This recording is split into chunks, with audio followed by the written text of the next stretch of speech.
Shalom. Saya ingin menyapa Bapak Ibu Saudara sekalian, Oma, Opa, juga kakak-kakak dan adik-adik sekalian.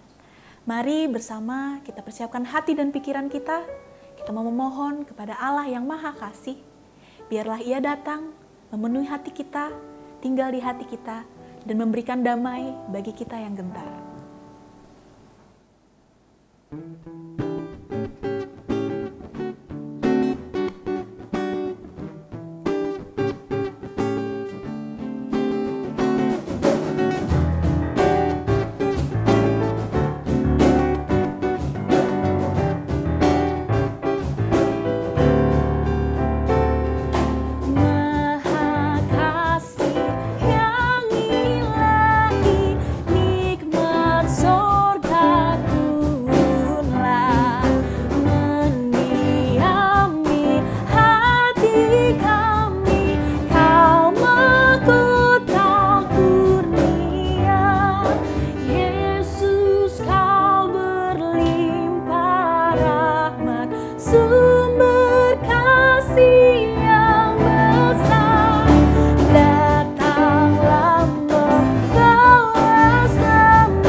Mari jemaat, kita mengawali ibadah kita ini dengan mengucapkan pengakuan demikian.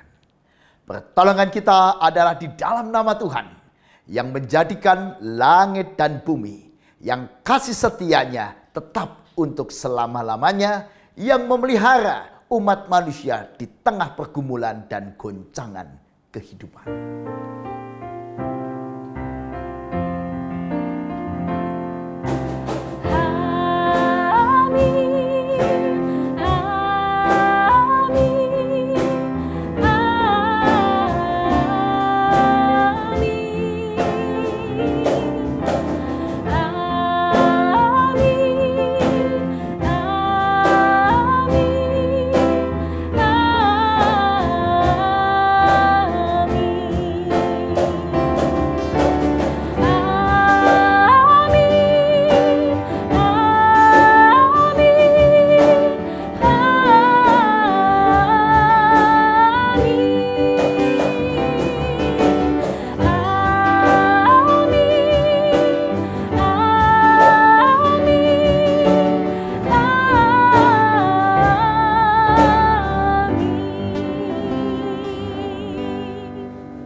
Kasih karunia dan damai sejahtera dari Allah Bapa kita dan dari Tuhan kita Yesus Kristus menyertai saudara sekalian. Kita bersama bersyukur bahwa terang Tuhan boleh hadir dalam kehidupan kita. Mari bersama kita mau menikmati kesempatan ini untuk memuji Tuhan kita.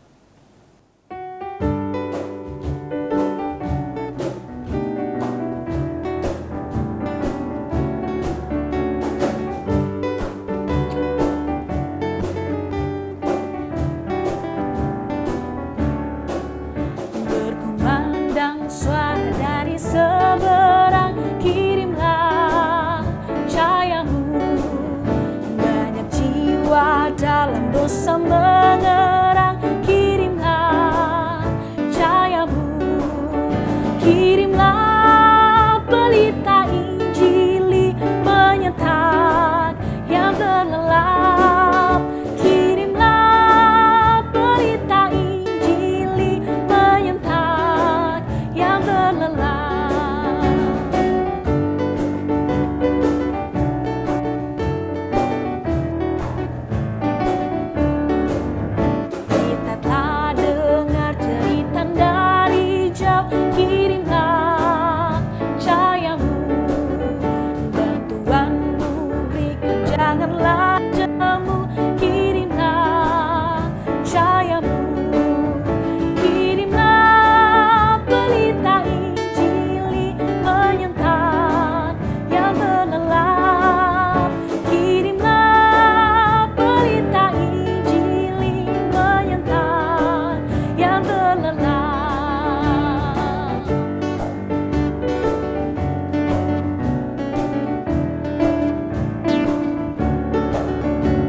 Mari kita menyiapkan hati sebelum membaca dan merenungkan sabda Tuhan. Mari kita berdoa. Ya Tuhan, kami bersyukur di tengah kehidupan kami boleh selalu meminta pertolongan Tuhan, mengandalkan Tuhan dalam segala perkara. Karena itu saat ini pun kami ingin menyerahkan kehidupan kami di dalam tangan Tuhan. Pimpinlah kehidupan kami Tuhan. Ampunilah ya Tuhan segala dosa dan kelemahan kami. Supaya oleh pengampunan yang dari Tuhan kami mendapatkan kelegaan dan semangat untuk memperbaiki diri kami. Ya Tuhan, kami serahkan juga waktu pemberitaan firman dalam tangan-Mu. Biarlah hikmat yang dari Tuhan menyertai kami sehingga kami dimampukan mengerti apa yang hendak kami baca dan renungkan dari firman Tuhan. Amin. Injil Markus pasal 1 ayat 29 sampai dengan 39. Injil Markus pasal 1 ayat 29 sampai dengan 39. Sekeluarnya dari rumah ibadat itu, Yesus dengan Yakobus dan Yohanes pergi ke rumah Simon dan Andreas. Ibu mertua Simon terbaring karena sakit demam. Mereka segera memberitahukan keadaannya kepada Yesus. Ia pergi ke tempat perempuan itu dan sambil memegang tangannya, ia membangunkan dia. Lalu lenyaplah demamnya. Kemudian perempuan itu melayani mereka. Menjelang malam, sesudah matahari terbenam, dibawalah kepada Yesus semua orang yang menderita sakit dan yang kerasukan setan. Maka berkerumunlah seluruh penduduk kota itu di depan pintu. Ia menyembuhkan banyak orang yang menderita bermacam-macam penyakit dan mengusir banyak setan. Ia tidak memperbolehkan setan-setan itu berbicara, sebab mereka mengenal Dia. Pagi-pagi benar, waktu hari masih gelap, ia bangun dan pergi keluar. Ia pergi ke tempat yang sunyi dan berdoa di sana. Tetapi Simon dan kawan-kawannya menyusul dia. Waktu menemukan dia, mereka berkata, "Semua orang mencari engkau." Jawabnya, "Marilah kita pergi ke tempat lain, ke kota-kota yang berdekatan, supaya di sana juga aku memberitakan Injil. Karena untuk itu aku telah datang." Lalu pergilah ia ke seluruh Galilea dan memberitakan Injil dalam rumah-rumah ibadat mereka dan mengusir setan-setan. Demikianlah Injil Yesus Kristus. Berbahagialah setiap orang yang menerima berita Injil, menyimpan dalam hati, dan menerapkannya dalam hidup setiap hari. Haleluya. Shalom anak-anakku semua dan seluruh keluarga yang berbahagia. Mari kita menyanyi dulu ya sebelum kita melanjutkan merenungkan firman Tuhan. Mari kita nyanyi Jalan Serta Yesus. Semua anak-anak pasti tahu kan lagunya? Yuk mari kita nyanyi. Jalan serta Yesus, jalan sertanya setiap hari. Jalan serta Yesus, serta Yesus selamanya. Jalan dalam suka, jalan dalam duka, jalan sertanya setiap hari. Jalan serta Yesus, serta Yesus selamanya. Pencipta lagu ini walaupun kita tidak tahu siapa, tetapi seorang pencipta yang luar biasa. Karena menciptakan sebuah lagu yang menginspirasi kita, yang mengajak kita untuk berjalan bersama dengan Tuhan. Ada pengajaran, ada keyakinan yang kokoh. Asal ada bersama Yesus, tidak takut menghadapi segala tantangan, suka, duka, menghadapi segala situasi kehidupan. Kenapa tidak takut? Karena bersama Yesus kita kuat. Sudah dikasih Tuhan, kalau kita membaca Markus 1 ayat 29 sampai 39, kita menjadi lebih jelas mengapa kita berjalan bersama Yesus, kita gembira, kita kuat, kita tegar menghadapi segala rintangan. Karena kalau Yesus hadir, dia selalu menjadi jawaban dari semua pergumulan yang nyata. Di dalam teks kita Markus 1 ayat 29 sampai 39, paling tidak ada 3 kali bagian yang menunjukkan karya-karya kehadiran Yesus. Yang pertama di ayat 30 sampai 31, di mana ibu mertua Simon sakit demam dan oleh Yesus disembuhkan. Yang kedua saudara, di ayat 32 sampai 34, banyak orang datang kepada Yesus. Pada malam itu, semua orang yang menderita sakit dan yang kerasukan setan. Dan Yesus menyembuhkan mereka yang sakit dan yang dirasuk setan itu. Dan nanti di bagian ayat yang ke-39 juga diungkapkan di seluruh Galilea ia memberitakan Injil di rumah-rumah ibadat mereka dan mengusir setan-setan. Saudara dikasih Tuhan, ketika Yesus hadir, persoalan yang sedang terjadi diselesaikannya. Atau yang mau saya katakan adalah, mari kita belajar percaya bahwa kalau Yesus hadir, selalu menjadi kabar baik kehadirannya. Karena campur tangannya menyelesaikan persoalan. Pertanyaan saya, apakah saudara dan saya mau menjadi pengikut Yesus yang sedemikian? Yang kehadiran kita menjadi kabar baik. Yang kehadiran kita membuat sebuah persoalan ada yang memperjuangkan untuk selesai. Contoh, ada persoalan rumah tangga. Suami dan istri ada miskomunikasi. Seringkali suami dan istri juga ada beda pendapat. Kadang-kadang bahkan lebih tajam lagi, suami dan istri kadang-kadang berseberangan situasi. Pertanyaannya, siapa yang menjadi solusi? Siapa yang menjadi bagian dari solusi? Atau bagian yang tidak mau berubah, tidak mau menyelesaikan masalah, yang pokoknya saya seperti ini. Nah, sudah dikasih Tuhan, kalau saudara dan saya mengaku sebagai pengikut Yesus, mari kita menjadi seperti Kristus. Kehadiran kita menjadi kabar baik, yaitu ada persoalan, hadir untuk menjadi bagian dari solusi. Menjadi bagian yang memecahkan persoalan, memecahkan kebuntuan persoalan dengan apa yang kita bisa. Dan karena Yesus penuh kuasa, yang sakit sembuh, yang dikuasai oleh roh jahat dibebaskan. Saudara, saya juga diberi kuasa-kuasa. Pikiran kita, hidup kita, mulut kita, seluruh diri kita bisa menjadi alat Tuhan, menjadi solusi dari persoalan-persoalan. Nah, apalagi dalam tema kita ini kita hendak bicara tentang goncangan ekonomi yang dialami oleh banyak orang, terutama di masa pandemi ini. Mental seorang Kristen, saudara, sebagai pengikut Yesus tidak takut menghadapi realita, tidak takut menghadapi goncangan, punya mental pejuang seperti Yesus. Karena apa? Karena selalu mau menjadi kabar baik di tengah situasi kehidupan. Pertanyaannya, kalau ekonomi keluarga saudara sedang tergoncang, apakah Anda bagian dari solusi? Atau kita hanya suka mengeluh? Atau kita lalu sudah putus asa? Mari saudara kita hadir sebagai pengikut Yesus dengan percaya Tuhan menyertai kita. Jalan beserta Yesus membawa kabar baik, menjadikan diri kita sendiri, usaha kita sendiri menjadi kabar baik bagi persoalan yang dihadapi. Memang hidup ini seperti menaiki anak tangga.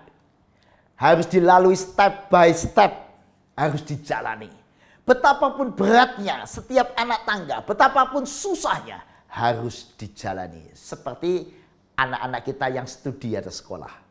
Mau tidak mau harus melalui kelas TK, kelas 1 SD, 2, 3, 4, 5, 6. Mau tidak mau harus naik ke kelas 7, 8, 9 atau SMP. Mau tidak mau harus naik ke sekolah menengah kelas 10, 11, 12. Mau tidak mau menghadapi ujian-ujian dan terus. Kalau mau perguruan tinggi harus hadapi semester demi semester. Setiap tahap kesulitannya, beban beratnya, tugasnya, ujiannya harus dihadapi. Demikianlah dengan kehidupan ini. Kehidupan ini harus dihadapi step by step. Kita ingin menyelesaikan persoalan ekonomi rumah tangga kita, nggak bisa melompat. Kita harus kerjakan step by step proses untuk bekerja, untuk memperoleh pertambahan ekonomi. Kita mau menyembuhkan ketika kita sakit, juga harus dijalani step by step. Ke dokter, minum obat, prosesnya harus dijalani. Apalagi mereka yang sedang terpapar COVID-19. Dia harus menjalani hari-hari yang berat. Betapapun beratnya harus dihadapi. Tetapi berita bagusnya, berita indahnya adalah Yesus ada di sana. Di tengah perjuangan kita. Di setiap anak tangga kesulitan yang kita hadapi. Ada Yesus menyertai saudara. Seperti gambar yang saya tunjukkan.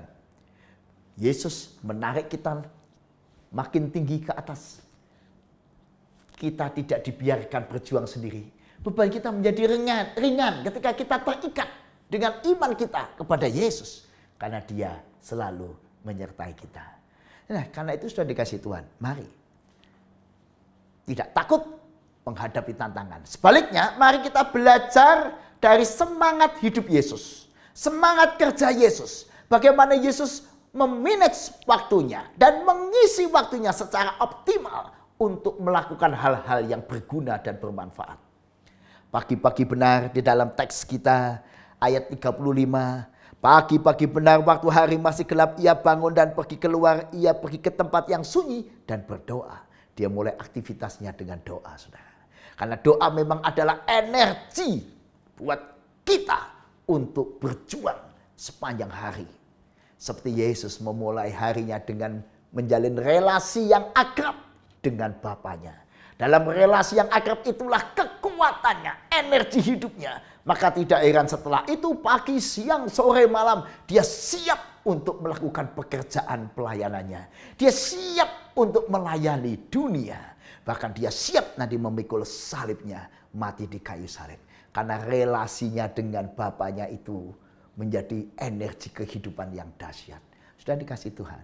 Pertanyaan saya yang pertama adalah bagaimana Anda mengisi waktu-waktu Anda setiap hari? Pagi, siang, sore, malam. Apakah Anda dan saya seperti Yesus punya semangat hidup yang besar, semangat kerja, semangat usaha. Bagi adik-adik yang masih studi, ya semangat belajar sehingga tidak ada waktu yang disia-siakan. Mari kita isi waktu kita dengan bijaksana. Yang kedua, mari kita juga gunakan waktu kita untuk membangun relasi yang akrab dengan Tuhan. Disitulah kekuatan kita. Yang ketiga, saudara, mari kita juga berusaha melalui pekerjaan kita, bagi kita yang masih bekerja atau yang sedang bekerja, dan bagi kita yang masih studi, ya studi kita adalah pekerjaan kita, usaha kita. Supaya apa? Supaya kita hendak mewujudkan iman kita menjadi kabar baik. Di ayat 38 Tuhan Yesus mengajak kita memahami panggilan untuk menjadi kabar baik. Kata Yesus, marilah kita pergi ke tempat lain, ke kota-kota yang berdekatan, supaya di sana juga aku memberitakan Injil. Karena untuk itu aku telah datang. Yesus datang untuk memberitakan Injil. Saudara, memberitakan Injil itu tidak hanya secara verbal. Tetapi Yesus menunjukkan bahwa dia memberitakan kabar baik firman Tuhan. Kabar baik keselamatan lewat usaha nyata. Yang sakit dilayani supaya sembuh. Yang dikuasai setan dilayani supaya dibebaskan dari kuasa-kuasa jahat. Orang yang sedih dilayani supaya terhibur. Demikian terus Yesus menggunakan seluruh energinya, kemampuannya untuk bekerja keras menjadi kabar baik. Nah, sudah dikasih Tuhan. Bekerja itu adalah ekspresi nyata dari iman kita. Usaha nyata menjadi kabar baik. Bahkan bekerja itu adalah ungkapan syukur buat kemuliaan Tuhan yang sudah melayani kita. Kita bisa lihat di ayat 31 bagian B, ketika ibu mertua Simon disembuhkan oleh Yesus. Sakit demamnya lenyap. Seketika dia sembuh, apa yang dilakukannya? Di ayat 31 bagian B. Kemudian perempuan itu melayani mereka. Kemudian melayani mereka. Begitu sembuh, melayani mereka. Siapa mereka? Semua orang. Bukan hanya melayani Yesus, melayani semua orang. Saudara dan saya juga, kalau kita merasa diberkati Tuhan, layani semua orang. Kalau kita merasa diberkati dengan pikiran yang baik, ayo gunakan otak kita, kemampuan kita, energi kita untuk menjadi kabar baik melalui apa yang bisa kita lakukan. Jadi apa potensi, talenta yang Tuhan berikan kepada saudara dan saya, mari jadikan itu persembahan syukur untuk menjadi kabar baik. Supaya dunia menjadi lebih baik, mari kita produksi kabar baik. Melalui ilmu kita, melalui mulut kita dengan memberitakan yang baik, melalui pikiran kita, melalui pekerjaan kita, melalui tangan kita, melalui segala usaha kita. Supaya makin banyak orang bersyukur. Dan dikasih Tuhan, saya beruntung mendengar kisah ini. Di suatu kali pada waktu peresmian sebuah gedung sekolah. Gedung sekolah itu kira-kira 5 lantai. Di sebuah kota dan banyak yang hadir, tapi bisik-bisik di antara yang hadir. Kebetulan karena saya bukan orang penting di acara itu, saya hanya duduk di belakang. Saya mendengar bisik-bisik dari beberapa orang. Kira-kira bisik-bisiknya begini. Wah, gedung ini ternyata sumbangan dari orang yang tidak pernah kita duga. Loh, kok bisa? Bisik-bisik. Yang kita harapkan menyumbang banyak. Seorang triliuner di Indonesia yang tinggal di kota itu, ternyata nyumbangnya cuma relatif sedikit. Tapi orang yang tidak pernah diduga, orang yang tidak pernah disangka, ternyata dialah yang menyumbang hampir sebagian besar kebutuhan gedung itu. Wow, semua orang heran. Lalu bisik-bisik mengatakan, katanya dia ingin mengajarkan kepada anaknya supaya anaknya belajar melayani sesamanya. Dia ingin anaknya belajar uang bukan sekedar untuk kekayaan pribadi, tapi untuk melayani dunia. Wah, mereka makin kagum dan bisik-bisik. Saya mendengar itu juga ikut senang. Itu berarti ada orang yang sadar apa itu tujuan bekerja. Bekerja bukan untuk kepentingan diriku supaya aku makin kaya, supaya aku bisa memberikan keturunanku lebih banyak kekayaan. Bukan hanya itu, bekerja memang boleh kita menambah kekayaan kita. Tapi bekerja adalah ungkapan syukur dan usaha supaya kita makin menjadi kabar baik. Betapa bangganya menjadi anak dari Bapak tadi. Oh, sudah dikasih Tuhan, seorang ayah yang memberi contoh apa itu bekerja dengan benar dan tepat. Sudah dikasih Tuhan. Bekerja itu menurut Imamat 25. Bekerja itu berarti menyokong sesama kita. Sesama saudara kita. Bekerja itu melayani saudara. Jadi pandangan Kristen terhadap orang yang bekerja itu bukan sebagai mereka pekerja itu seperti budak. Atau orang yang lebih rendah. Tidak. Tapi dipandang sebagai saudara. Supaya mereka hidup cukup. Karena itu di dalam Imamat 25 ayat 35-43 ditunjukkan bagaimana hubungan kerja orang yang takut akan Tuhan dengan bawahannya. Satu dikatakan di ayat 36, jangan menindas. Jangan menindas. Di ayat yang lain, jangan memanfaatkan kelemahannya. Jangan karena dia lemah kasih bunga yang banyak. Karena dia lemah ditindas. Oh tidak. Dan tidak boleh memperbudak. Tidak boleh kejam, tidak boleh bersikap semena-mena. Melainkan ada waktunya juga mereka boleh istirahat, bahkan pada waktunya mereka harus dibebaskan. Luar biasa, saudara. Ini adalah cara pandang terhadap orang lain dengan cara yang benar. Memandang orang sebagai sesaudara, sesama manusia. Saudara, memang rasa syukur dan takut akan Tuhan akan menghasilkan semangat menjadi kabar baik. Dan semangat menjadi berkat. Pertanyaannya, untuk apa saudara dan saya hari ini bekerja? Untuk apa hari ini kita berusaha? Untuk apa kita hari ini belajar buat adik-adikku sekalian? Buat apa belajar? Untuk semakin menjadi kabar baik. Semakin menjadi berkat. Nah, itulah mengapa kita bekerja. Jangan seperti dunia ini. Mereka lagunya, apa yang dicari orang uang. Apa yang dicari orang siang, malam, pagi, petang, uang, uang, uang. Wah, setiap hari cari uang, menambah materi. Itu bukan tujuan bekerja yang Tuhan inginkan. Apa yang dicari orang Kristen, orang percaya ketika dia bekerja, ketika dia belajar, ketika dia hidup. Apa yang dicari orang Tuhan, Tuhan, Tuhan yang dicari orang beriman. Tuhan, Tuhan, Tuhan. Kenapa yang cari Tuhan? Sebab Tuhanlah sumber rezeki, pemberi kehidupan. Dan Tuhanlah teladan kita bahwa bekerja untuk menjadi kabar baik. Nah, bersama Yesus kita menghadapi berbagai macam goncangan kehidupan dan goncangan ekonomi. Tapi jangan takut. Mari kita justru bersama Yesus berjuang seperti para ibu-ibu. Di masa-masa pandemi ini ibu-ibu harus kita acungi jempol luar biasa. Karena mereka satu, mengolah ekonomi rumah tangga yang makin sulit. Mungkin penghasilan keluarga makin kurang. Ya kalau kurang 10% mungkin masih bisa diatur. Kalau kurangnya cukup banyak. Padahal pengeluaran biasanya semacam ini tidak berkurang. Ibu-ibu harus berpikir dengan cerdas bagaimana mengelola ekonomi rumah tangganya supaya tetap jalan walaupun penerimaan keluarga turun, bahkan mungkin sangat terbatas. Hebat ibu-ibu mengelola ekonomi. Yang kedua sudah dikasih Tuhan, ibu-ibu juga menjadi ujung tombak di masa-masa seperti ini. Ketika hobi mereka diolah menjadi penerimaan, penghasilan.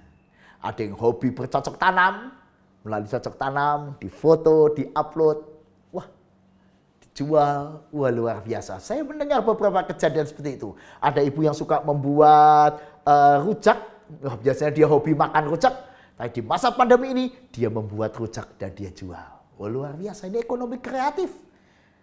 Semangat menjadi kabar baik buat keluarganya. Ada ibu-ibu yang menggunakan hobinya membuat roti, masakan, bahkan ada yang hobi merangkai bunga, membuat hasta karya, semuanya. Upaya yang luar biasa menjadi kabar baik buat suaminya, buat istri, buat keluarganya. Nah sudah dikasih Tuhan, yang mau saya katakan adalah di masa pandemi ini, ketika goncangan ekonomi luar biasa kita hadapi, dan goncangan-goncangan lain dalam kehidupan kita, mari kita menjadi kabar baik. Jadilah seorang suami yang adalah kabar baik buat istri. Jadilah istri yang adalah kabar baik buat suami. Dengan membuat suasana rumah tangga menjadi menyenangkan. Sehingga ketika suami harus berjuang mencari sesuap nasi, harus bekerja, mereka bekerja dengan gembira. Di masa pandemi ini, mestinya suami dan istri makin kompak, bersinergi dalam melakukan banyak hal. Supaya ekonomi rumah tangga dan kehidupan rumah tangga tetap kuat, tetap baik, dan berjalan dengan baik. Saudara kasih Tuhan, kalau hubungan orang tua, suami dan istri itu akrab, harmonis, mesra, anak-anaknya juga akan mengalami kabar baik. Mereka akan bersemangat juga dalam segala hal. Karena itu mari sudah dikasih Tuhan, kita masing-masing menjadi kabar baik satu sama lain. Menjaga perasaan mereka, sehingga semua orang bersemangat di rumah kita, semangat berusaha. Anak-anak semangat belajar walaupun pandemi ini harus studi jarak jauh. Mereka bersemangat. Dan dikasih Tuhan, saya terkesan dengan dua kata-kata bijak yang dikatakan oleh Albert Einstein. Albert Einstein mengatakan kalimat bijak yang pertama adalah, kehidupan ini seperti naik sepeda. Untuk membuatmu tetap seimbang dan tidak jatuh, apa yang harus dilakukan? Kalau sepeda tidak mau jatuh dan tetap seimbang, hanya satu cara, tetap maju. Gua harus tetap bergerak maju, kata Einstein. Dan dikasih Tuhan, kita tidak boleh menyerah di tengah situasi pandemi ini. Tidak boleh lalu diam, menyerah, putus asa. Kita akan jatuh seperti orang naik sepeda. Tapi kita harus bergerak maju. Betapapun pelannya, betapapun beratnya, betapapun susahnya. Tapi ingat, kita walking with Jesus. Kita jalan bersama Yesus, maju terus. Dan yang kedua, Albert Einstein mengatakan demikian. Menjauhlah dari orang-orang yang negatif. Karena mereka selalu punya masalah dan punya alasan untuk setiap solusi. Ada solusi tapi selalu merasa nggak bisa, selalu negatif thinking terhadap solusi. Nah, menjauhlah dari orang semacam itu. Ini kira-kira nasihat Albert Einstein demikian. Tetapi saya ingin melebarkan nasihat itu dengan mari kita hati-hati. Jangan sampai kita ada solusi kita tentang, suami kita punya ide tentang, istri punya ide tentang, anak punya ide tentang. Tapi mari kita bersinergi. Suami, istri, anak bersama-sama memikirkan apa yang terbaik buat keluarga. Bagaimana supaya gaya hidup keluarga makin sederhana. Supaya pengeluaran keluarga semakin hemat. Bagaimana supaya pola makan tetap sehat, tapi biaya hidup berhemat. Bersama-sama bersinergi. Apa yang dapat keluarga kerjakan bersama-sama untuk meningkatkan penghasilan. Intinya sudah dikasih Tuhan, goncangan ekonomi boleh terjadi. Tetapi jangan pernah takut dan menyerah. Karena Tuhan selalu menyertai kita. Tuhan Yesus ada dalam perjuangan kita. Bahkan mengajak kita masing-masing menjadi kabar baik buat sekeliling kita. Gereja kita, GKI Gejayan, berjuang menjadi kabar baik. Maka tidak heran beberapa kali kita juga diminta sharing tentang usaha gebetan yang kita lakukan bersama. Dengan gerak bersama melawan COVID ini sudah muncul ratusan UMKM. Ibu-ibu, keluarga membuat industri dari rumah. Dan ini rupanya didengar oleh gereja-gereja lain. Dan didengar bahkan oleh pemerintah setempat. Dan karena itu mereka juga minta kita berbagi pengalaman. Men-sharingkan pengalaman. Dan kita juga mendengar pengalaman gereja-gereja lain. Intinya semuanya saling menjadi kabar baik. Semuanya saling menyemangati dalam situasi ini. Jangan menyerah, maju terus. Karena selalu ada jalan keluar. Kalau kita mau bergerak maju. Apalagi kalau kita berjalan bersama dengan Yesus. Beberapa hari yang lalu ketika saya diminta untuk melayani syukuran atas rumah yang sudah diselesaikan pembeliannya. Sekian tahun keluarga ini membeli rumah dan selesai dan ditempati. Wow, dalam acara syukuran itu si pemilik rumah sharing. Dalam sharingnya itu menggetarkan hati saya. Dia cerita begini. Saya sampai hari ini tidak bisa menghitung dengan persis bagaimana saya bisa membeli rumah itu. Walaupun itu mengangsur sekian tahun. Ternyata kalau saya hitung-hitung itu nggak masuk akal. Saya punya rumah itu. Pengeluaran saya untuk pendidikan anak, untuk kesehatan, untuk asuransi, untuk biaya ini dan itu. Wah, besar sekali. Dan penghasilan saya terbatas. Setiap kali harus mengiur, tiap bulan mencicil rumah itu. Selalu mengalami kesulitan. Tetapi sekian tahun lewat akhirnya lunas juga. Jadi kalau saya mau berhitung-hitung rasanya itu nggak bisa di matematika.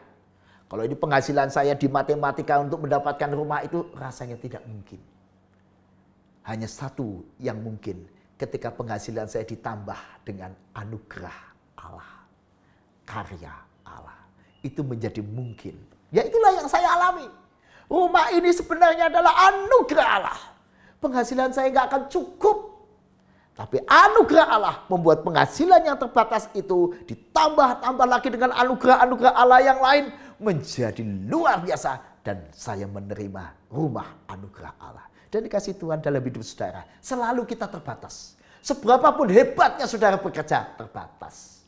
Seberapapun hebatnya kita berusaha selalu terbatas. Mari, satu sisi kita belajar hidup lebih sederhana, gaya hidup lebih hemat. Tapi di sisi lain, mari kita terus mengandalkan Tuhan dalam segala perkara. Sebab matematikanya Tuhan lain dengan matematika kita. Matematika Tuhan selalu luar biasa. Ada banyak karya Allah yang tidak bisa kita pikirkan. Karena itu ada satu lagu saudara yang saya ajak saudara menyanyikannya. Tuhan Yesus setia, Dia sahabat kita.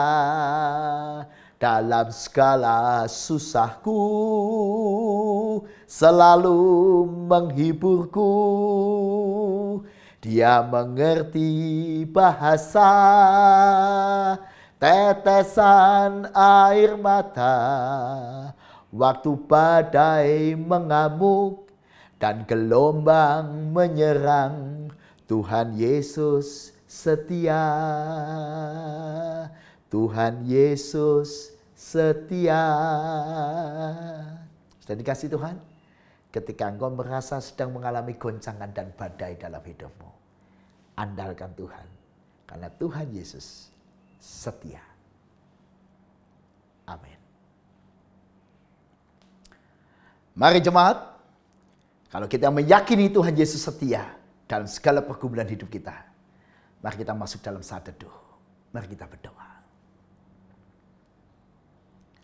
Ya Tuhan, di tengah goncangan kehidupan di masa pandemi ini, dan goncangan ekonomi melanda kami tidak mau putus asa, putus harap, karena kami punya Tuhan Yesus yang setia, yang bisa kami andalkan. Karena itu segala persoalan dan goncangan kehidupan kami serahkan dalam tangan kasih Tuhan. Berikan kami Tuhan semangat untuk meneladani seperti Kristus. Justru di masa ini kami boleh menjadi kabar baik. Ketika kami belajar berusaha dan bekerja dengan lebih rajin, ulet, dan kami tahu sumber segala rezeki dan berkat adalah Tuhan. Karena itu ya Tuhan, Engkaulah yang kami cari. Engkaulah andalan kami dalam segala perkara.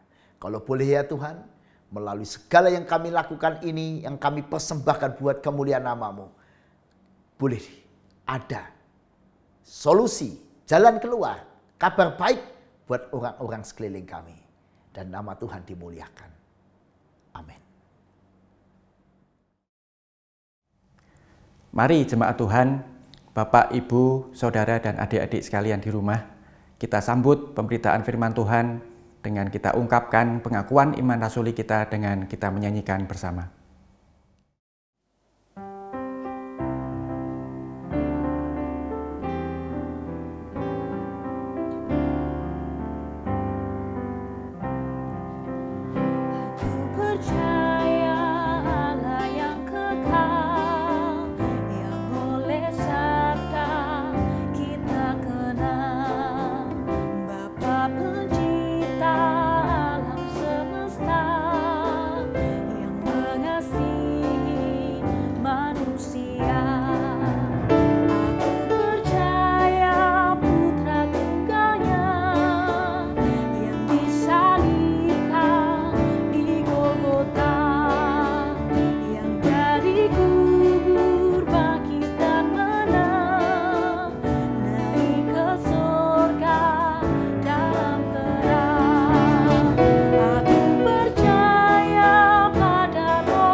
Mari kita bersama-sama menaikkan doa-doa syafaat kita.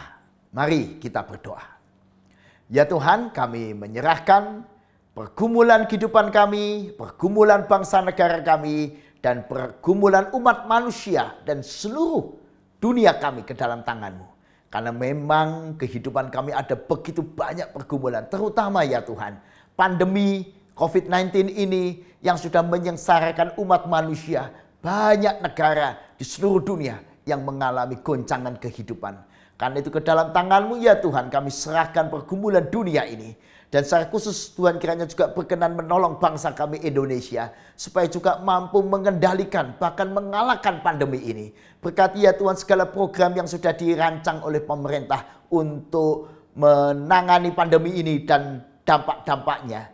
Berkatilah program pemerintah untuk vaksinasi supaya berjalan dengan baik. Berkatilah program pengendalian kegiatan masyarakat supaya masyarakat makin berdisiplin menjaga protokol kesehatan. Berkati juga ya Tuhan semua rumah sakit, dokter, perawat, dan semua tenaga kesehatan yang berjuang di garda terdepan untuk mengobati mereka yang sakit. Berkati juga mereka yang sedang sakit dan terpapar virus ini. Beri mereka kekuatan dan semangat hidup supaya mereka oleh pertolongan Tuhan dan melalui upaya yang sudah dilakukan dalam perlindungan Tuhan mereka boleh mendapatkan kesembuhannya. Berkati juga keluarga-keluarga yang tengah berduka karena pandemi ini, karena kekasih yang mereka cintai, keluarga mereka, orang-orang yang mereka kasihi berpulang ke rumah Tuhan.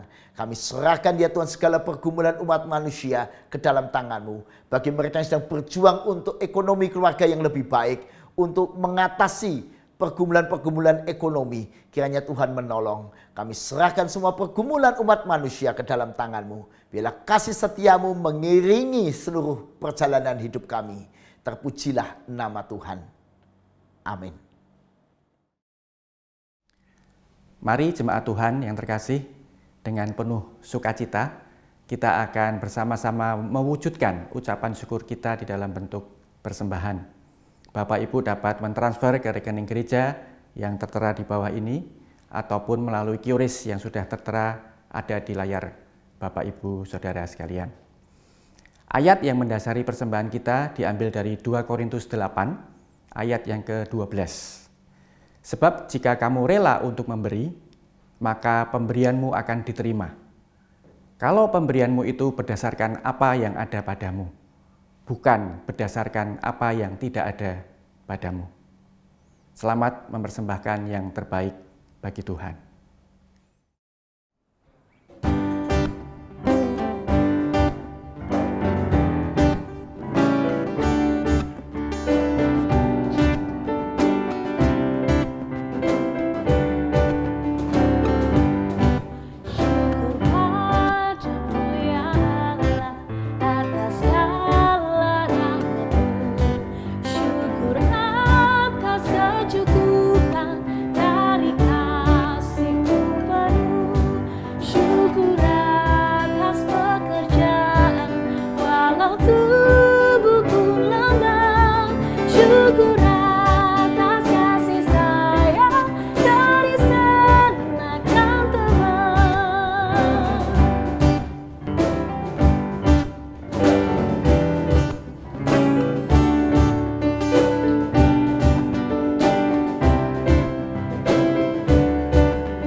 Mari jemaat Tuhan, dengan penuh sukacita kita akan bawa persembahan kita di dalam doa syukur kita. Mari kita berdoa. Ya Tuhan Allah Bapa kami yang maha baik, Allah yang senantiasa hadir di dalam kehidupan kami, Allah yang senantiasa memelihara hidup kami hingga saat ini. Kami bersyukur untuk kebaikan, untuk kemurahan Tuhan yang nyata di dalam hidup kami. Kami bersyukur untuk setiap pekerjaan, kami bersyukur untuk setiap pergumulan kami di dalam menjalani hidup kami. Tuhan senantiasa memenuhi segala kebutuhan kami. Untuk itu Tuhan, terimalah ucapan syukur kami, terimalah persembahan kami yang kami naikkan hanya di dalam nama Bapa, Anak, dan Roh Kudus. Amin.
Jemaat yang terkasih, mari kita hadapi seluruh tantangan kehidupan dengan penuh sukacita karena Tuhan beserta kita. Dan terimalah berkat Tuhan. Tuhan memberkati engkau dan melindungi engkau. Tuhan menyinari engkau dengan wajah-Nya dan memberi engkau kasih karunia. Tuhan menghadapkan wajah-Nya kepadamu dan memberi engkau damai sejahtera. Amin.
Selamat melanjutkan ibadah dalam keseharian kita. Yang Maha Kasih beserta kita.